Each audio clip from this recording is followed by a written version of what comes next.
da ótica traz consequências muito importantes para a nossa vida cotidiana. E uma das aplicações desse estudo à nossa vida diária é a utilização de lentes. Nós utilizamos as lentes para poder vasculhar o universo em busca de novas informações, para assistir aos filmes que são projetados nos cinemas, para tirar as fotografias que ilustram os jornais, revistas e porta-retratos, e mesmo para observar seres muito pequenos com a ajuda do microscópio. Isso sem falar que elas ajudam a corrigir os defeitos da nossa visão, através do uso de óculos. Bom, na teleaula passada, nós aprofundamos o tema da reflexão, utilizando os espelhos como exemplo. Na teleaula de hoje, chegou a vez da refração, que tem um papel muito importante no desempenho dos diversos tipos de lentes. Na teleaula de hoje, você vai conhecer melhor o que é refração e como o índice de refração depende dos meios que a luz atravessa. Vai saber o que vem a ser um dióptro plano. Vai saber também o que são os ângulos limites de incidência e de refração e como as imagens são vistas através das lentes esféricas. E agora, porque a nossa teleaula está apenas começando.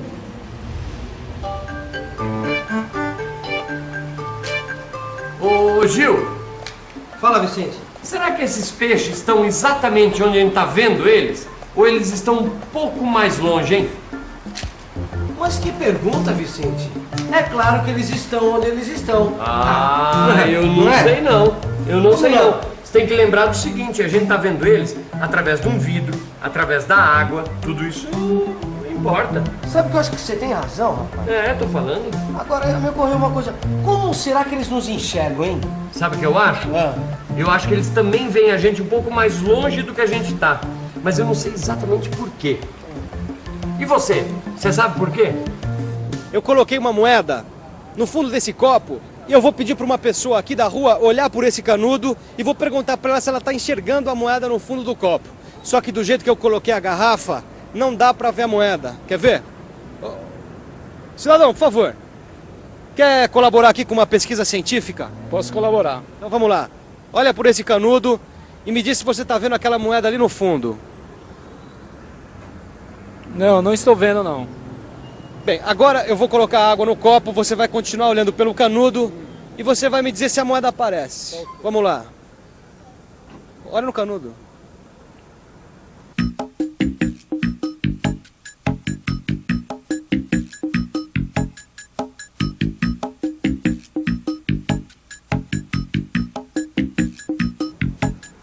E aí? Apareceu a moeda? Agora tá dando para enxergar a moeda. E por que você acha que antes você não via, agora com a água você está enxergando? Isso eu não posso te responder não. E você? Consegue responder? Por que será que agora, com o copo cheio d'água, ele está conseguindo ver a moeda?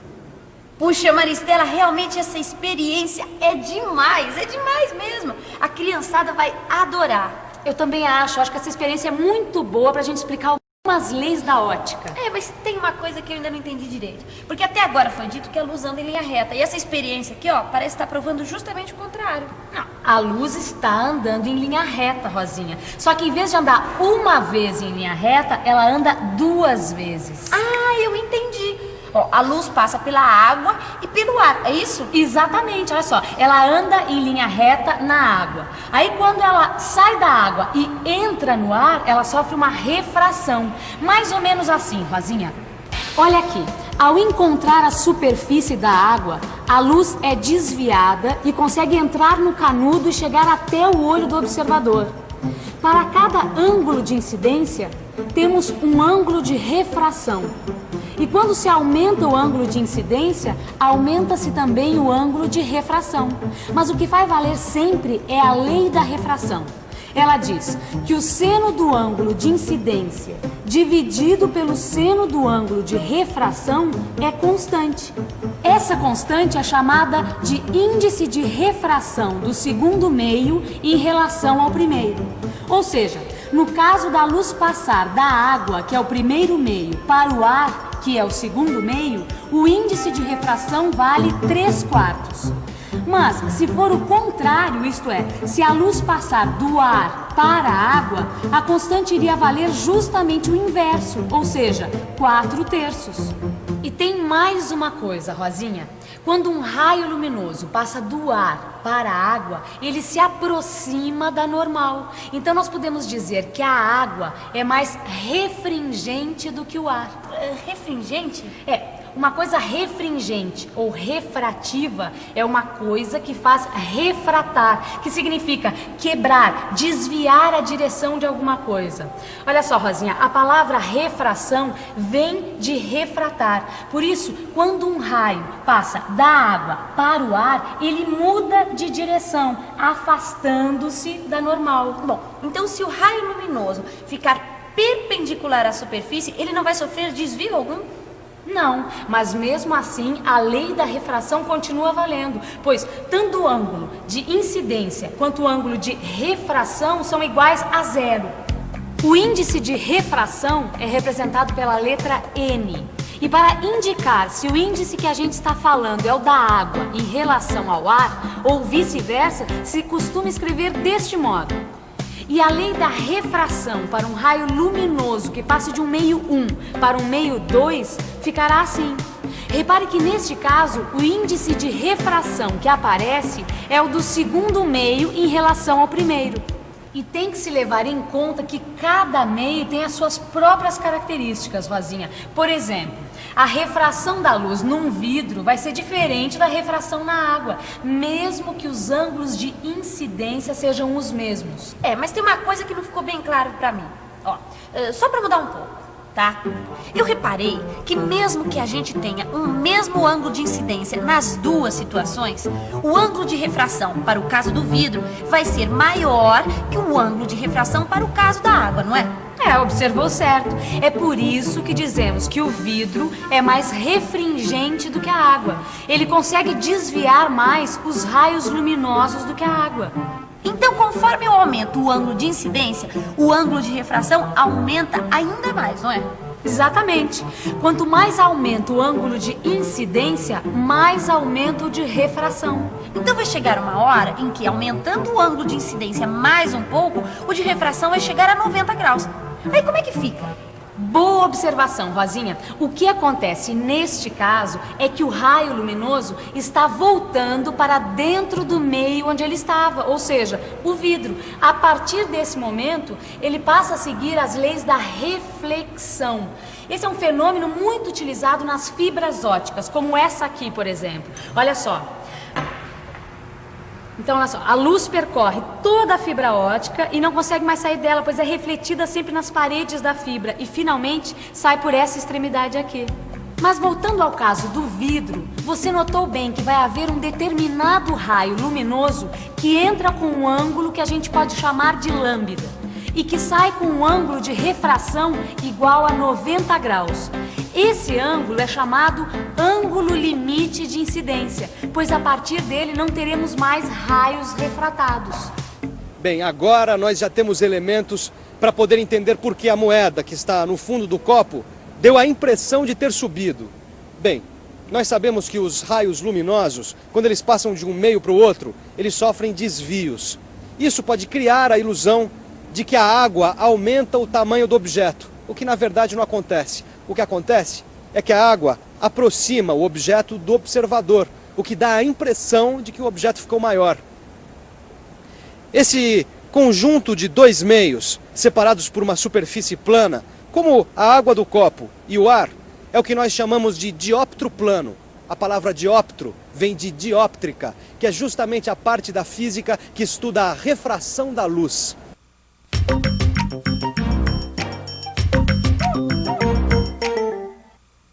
Vamos tentar entender o que acontece num dióptro plano, como no caso da moeda dentro do copo. Vamos imaginar dois raios luminosos saindo de um ponto M da moeda. Esse ponto M é o ponto objeto. Como saber onde está o ponto imagem? Imagine agora os raios luminosos atingindo a superfície da água e sofrendo refração. Para quem está observando do lado de fora, os raios parecem estar vindo de um ponto M'. Esse é o ponto imagem de M. Dependendo da nossa posição, esse ponto vai parecer mais ou menos elevado. Mas se a nossa visão estiver numa direção aproximadamente perpendicular à superfície da água, vai existir uma relação entre a distância do objeto e a distância da imagem. Relação que pode ser expressa nesta equação. E com a ajuda dela, pode-se calcular exatamente a distância em que a imagem do objeto pode ser vista. Ah, Gil, agora a gente pode falar com certeza que os peixes estavam nos vendo um pouco mais distantes do que a gente estava na realidade. Sabe por quê? Porque os raios saíam da gente e se aproximavam da normal. E os raios saíam dos peixes e se afastavam da normal. Aí os peixes estavam nos vendo e a gente vendo os peixes. Só que eles estavam nos vendo um pouco mais distantes do que a gente estava na realidade e a gente vendo eles um pouco mais perto do que eles estavam. É isso mesmo. É isso. Pô, ficaram bonitas as fotos. Você hein? gostou? Obrigado, hein, Vicente? Você sabe que eu tô muito entusiasmado com a fotografia e com os diversos tipos de lentes que existem, sabe, Vicente?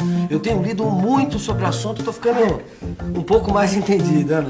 Agora, tem uma coisa curiosa. Você sabia que toda lente tem duas faces, Vicente? Duas faces? Mas por que duas faces? É, porque é o seguinte, toda lente tem que ter uma das faces com a superfície curva. E outra face pode ser curva ou reta. Agora, é da mistura dessas duas faces que surgem os vários tipos de lente. Não é interessante? Por exemplo, uma lente pode ser plano-côncava, se um lado é plano e o outro lado é côncavo. E plano-convexa, se um lado é plano e o outro convexo. Ou pode ser bicôncava, se os dois lados são côncavos, e biconvexa, se os dois lados forem convexos. Além disso, as lentes podem ser convergentes ou divergentes. Uma lente plano-côncava, por exemplo, é uma lente divergente. Se dois raios paralelos incidirem nessa lente, o que vai acontecer?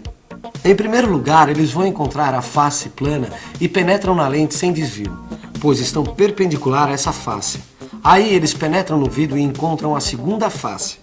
Quando eles saem, vão se afastar da normal, pois o vidro é mais refringente que o ar. Então os raios que entram paralelos na lente saem divergindo, por isso o nome das lentes divergentes. Já numa lente plano-convexo, que é convergente, vai se dar exatamente o inverso. Sabe, Maristela, eu acho fascinante esse assunto de lentes. Só que eu sempre fotografei com máquina automática porque eu não entendo nada desse negócio de foco. Ah, mas em ótica a gente estuda muito sobre foco. Foco imagem, foco objeto. Agora me diz uma coisa, dá pra fazer a construção geométrica de imagens dadas por lentes, assim como a gente fez com os espelhos esféricos? Claro que dá. Olha, você lembra da última teleaula de física? Nós mostramos a construção da imagem de um ponto num espelho esférico. Do mesmo modo, nós podemos obter as imagens dos objetos dadas por lentes esféricas. No seu livro de estudos, você vai encontrar de modo detalhado como essa construção geométrica é feita, além de poder calcular a posição da imagem e o seu tamanho. Só que antes de tudo é legal dar uma boa conferida em tudo que a gente aprendeu até aqui. Que tal uma revisão? E atenção, se liga aí que é a hora da revisão. Na teleaula de hoje, você aprofundou um pouco mais os seus conhecimentos sobre a refração. Aprendeu sobre o comportamento de um raio luminoso ao incidir na superfície de separação de dois meios transparentes e constatou que o índice de refração depende dos meios que a luz atravessa. Aprendeu o que vem a ser os ângulos limites de incidência e de refração. Aprendeu também o que é um dióptro plano. E viu que as lentes podem ser convergentes ou divergentes. Agora é você que tem que entrar de cabeça no seu livro de física e aprofundar tudo que a gente viu nessa teleaula de hoje, não é mesmo, Vicente? É isso aí. E fazer os exercícios que estão no seu livro que vão te ajudar a afirmar tudo que nós vimos na teleaula de hoje. Ok? Boa sorte. Até a próxima.